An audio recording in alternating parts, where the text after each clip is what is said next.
Assalamualaikum warahmatullahi wabarakatuh. Alhamdulillah, wassalatu wassalamu ala rasulillah Sayyidina Muhammad ibn Abdillah wa ala alihi wa sahbihi wa man walah, amma ba'du.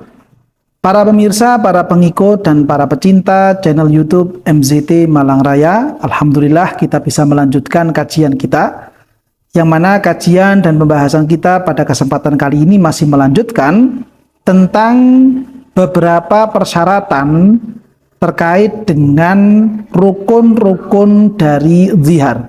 Ketika dalam suatu rumah tangga kemudian si suami itu memunculkan satu ungkapan, yang mana ungkapan ini berisi penyamaan istri terhadap perempuan lain yang masih mahram dengan si suami, maka hal ini sudah masuk dalam anggapan sudah bisa dianggap sebagai tindakan zihar. Dan dari rukun-rukun yang ada, di video yang sebelumnya kita telah membahas tentang rukun-rukun yang terakhir, yaitu tentang masalah sigot, yaitu ungkapan zihar itu sendiri, dan itu juga dengan syarat-syarat dari sigot zihar itu seperti apa. Maka pada kesempatan kali ini pembahasan kita akan menerangkan, akan mengkaji tentang persyaratan-persyaratan dari mudzohir, yaitu suami yang melakukan zihar, dan sekaligus juga persyaratan tentang mudzohar minha, yaitu istri yang terkena ungkapan zihar. Kira-kira persyaratan apa saja yang harus terpenuhi, persyaratan yang berlaku untuk kedua rukun tersebut itu kira-kira seperti apa? Kita akan membaca keterangan yang disampaikan oleh beliau Syekh Ibrahim bin Muhammad Al-Baijuri dalam hasyiah beliau terhadap kitab Fathul Qorib.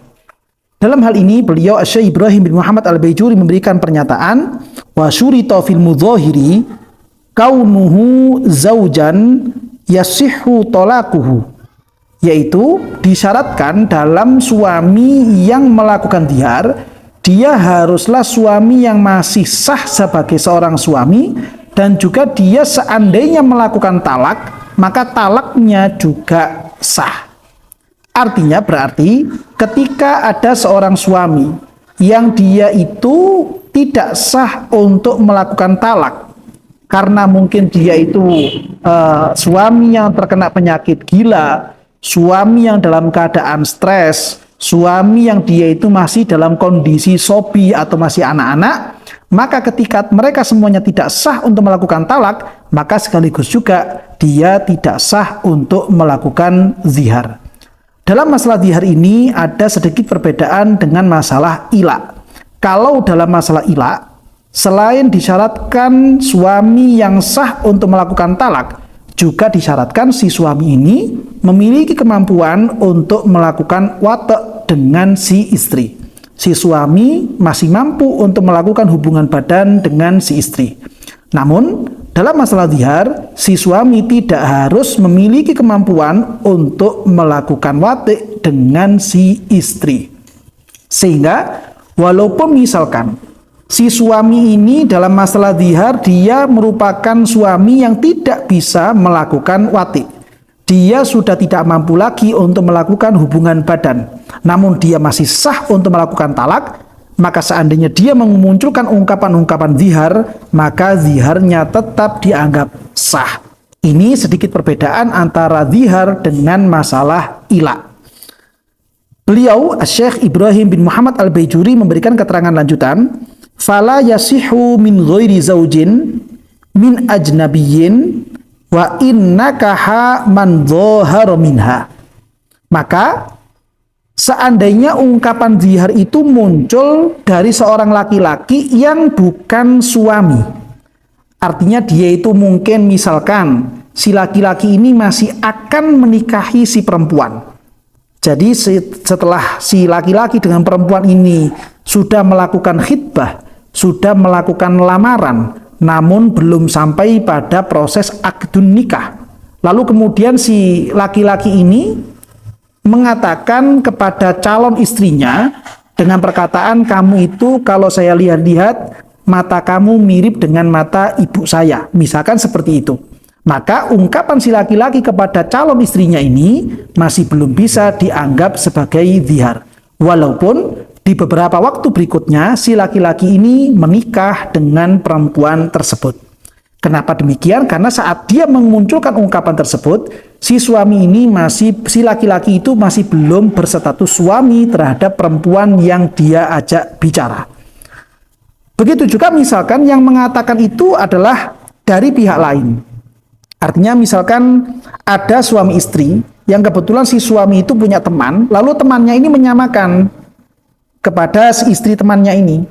Bilang, kamu itu kalau saya lihat-lihat, wajah kamu mirip dengan wajah ibu suami kamu. Jadi yang bilang seperti itu adalah orang lain, bukan suaminya. Maka ungkapan seperti ini tidak masuk dalam kategori zihar.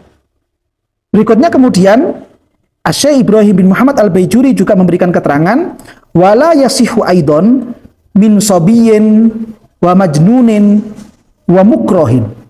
Demikian juga, zihar ini tidak bisa menjadi sah, walaupun secara sigot itu sudah memenuhi syarat.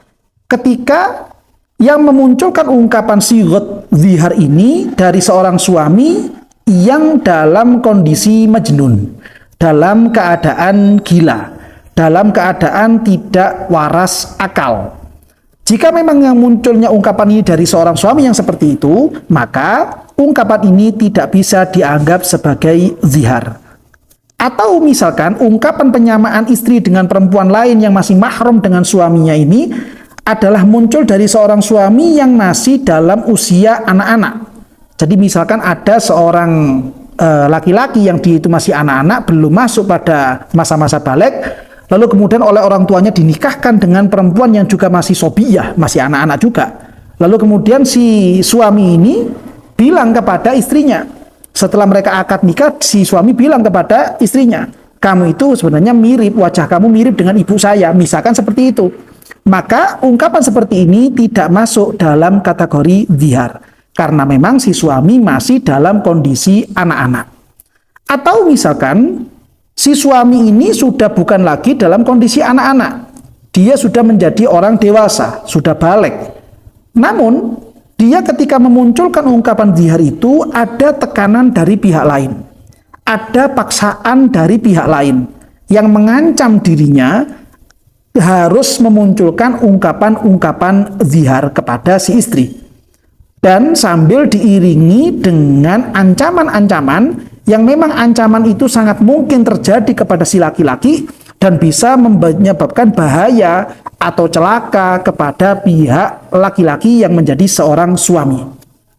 Jika memang ada paksaan-paksaan seperti ini, yang mana persyaratan paksaan dan juga ancaman itu sudah kita bahas pada beberapa video yang sebelumnya, maka ketika si suami ini dalam kondisi terpaksa, si suami ini dalam kondisi tertekan, dan dia kemudian dengan berat hati memunculkan ungkapan zihar kepada si istri karena ada tekanan, maka ungkapan seperti ini tidak dianggap sebagai zihar menurut kacamata syariat.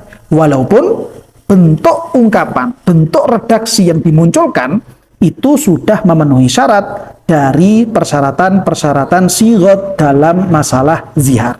Nah, ini persyaratan untuk rukun yang diistilahkan dengan sebutan mudzohir.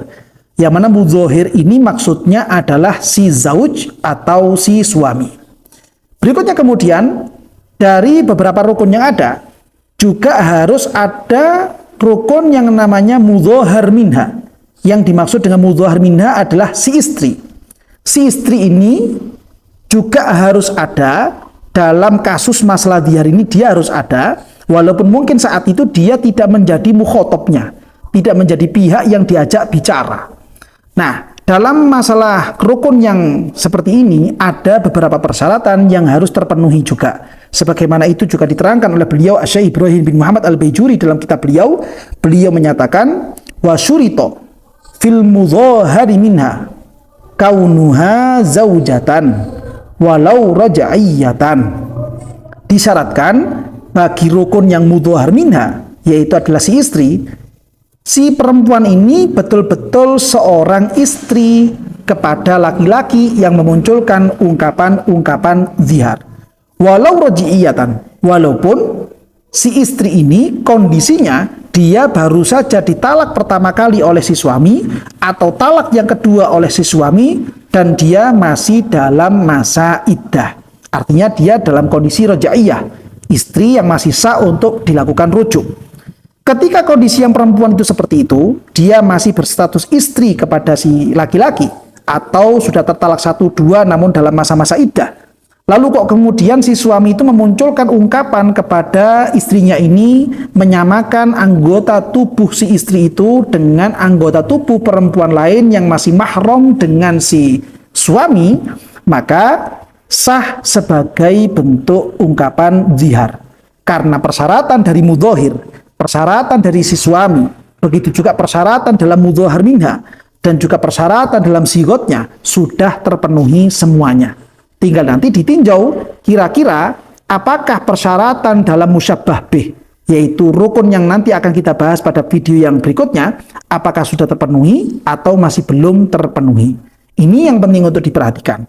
Dalam masalah ini beliau Syekh Ibrahim bin Muhammad Al-Bajuri memberikan keterangan lanjutan, fala yasihu min ajnabiyatin walau mukhtaliatin walau min amatin mamlukatin bi khilafiz zaujatil amah fayasihu ziharu minha. Maka ungkapan zihar ini tidak berlaku, ungkapan zihar ini tidak sah ketika diucapkan, dilontarkan kepada sosok perempuan yang bukan istrinya.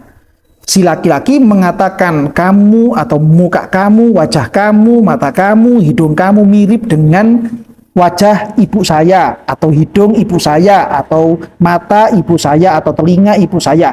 Ini semuanya tidak masuk dalam kategori zihar. Kenapa demikian? Karena perempuan yang diajak bicara atau perempuan yang disamakan tadi itu belum berstatus sebagai istri atau bukan berstatus istri kepada laki-laki yang memunculkan ungkapan-ungkapan tersebut.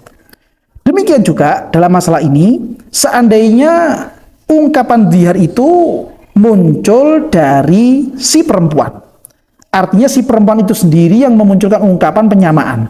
Taruhlah misalkan si istri bilang kepada suaminya, si istri bilang kepada suami, Mas, kamu itu saya lihat-lihat tanganmu mirip dengan tangan bapak saya, misalkan seperti itu. Si istri bilang kepada suaminya, Mas, wajah kamu itu saya perhatikan mirip dengan wajah bapak saya. Atau si istri itu bilang kepada suaminya, Mas, saya perhatikan hidung sampean itu mirip dengan hidung abang kandung saya. Misalkan yang memunculkan ungkapan ini adalah dari pihak zaujah. Ungkapan itu muncul dari pihak si istri.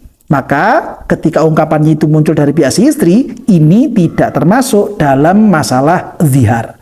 Karena yang seharusnya dianggap zihar itu adalah ketika ungkapan-ungkapan itu muncul dari pihak si suami, bukan dari pihak si istri. Atau misalkan si istri sendiri yang menyamakan dirinya. Si istri menyamakan dirinya dengan perempuan-perempuan yang mahram kepada suaminya. Artinya si suami hanya diam saja. Si suami tidak mengungkapkan apa-apa. Tapi si istri bilang, saya itu ternyata mirip ya dengan anak kita. Taruhlah misalkan wajahnya, atau matanya, atau mungkin hidungnya, atau mungkin mulutnya. Saya perhatikan mulut saya itu ternyata mirip dengan mulutnya anak kita, Mas, misalkan seperti itu. Atau si istri bilang, saya perhatikan ternyata mata saya itu mirip dengan mata anak kita, Mas, misalkan seperti itu. Maka ini tidak termasuk dalam kategori zihar. Demikian juga seandainya yang disamakan itu bukan istri kepada perempuan lain, tapi perempuan lain yang disamakan dengan istri.